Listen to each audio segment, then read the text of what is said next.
எப்படி எதிரிகளை எல்லாம் அழிக்க முடியும்? நடக்காது. பெருமானார் ஸல்லல்லாஹு அலைஹி வஸல்லம் அவர்கள் ஏன் நடக்காது? தினமும் உறங்குவதற்கு முன்னால் 3 முறை குல் ஹுவல்லாஹு சூராவை ஓதிக்கொள், முழு குர்ஆனையும் ஓதிய நன்மை கிடைத்துவிடும். 4 முறை சூரத்துல் ஃபாத்தியாவை ஓதிக்கொள், 4000 திர்ஹம் தர்மம் செய்த நன்மையை அல்லாஹ் கொடுத்து விடுவான்.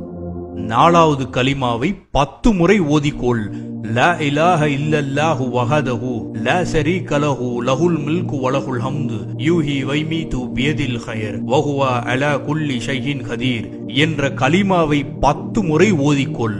ஓதினால் காபத்துல்லாஹ்வை தவாப் செய்த நன்மை கிடைக்கும்.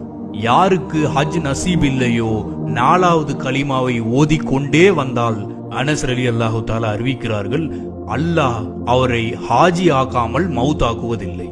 4வது கலிமாவின் ஆற்றலான நிலை 10 முறை ஓதாமல் உறங்க வேண்டாம் என்று கூறினார்கள். அடுத்து உறங்குவதற்கு முன்னால் லா ஹவுல வலா குவத்த இல்லா பில்லாஹ் என்பதை ஓதிக்கொள். அதை 10 முறை நீ ஓதினால் சொர்க்கத்தில் உனக்கான இடம் பாதுகாக்கப்படும் என்று கூறினார்கள். மந்திர சொற்களில் சிறந்த மந்திர சொல் லா ஹவுல வலா குவத்த இல்லா பில்லாஹ். இதை பற்றி மேலும் பெருமானார் அவர்கள் கூறினார்கள், இது கன்ஜுல் அர்ஸுக்கு கீழே கொடுக்கப்பட்ட வார்த்தை, எழுதப்பட்ட வார்த்தை. இதில் 99 நோய்களுக்கு நிவாரணம் இருக்கிறது.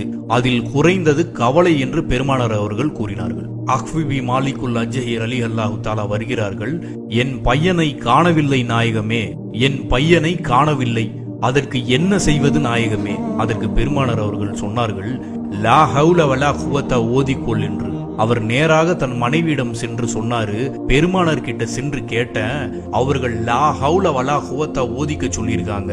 வீட்டுல 2 பேரும் சேர்ந்து ஓதிக்கிட்டே இருக்காங்க, லா ஹவுல வலா குவத்த இல்லா பில்லாஹ். ஒரு சில தினங்கள்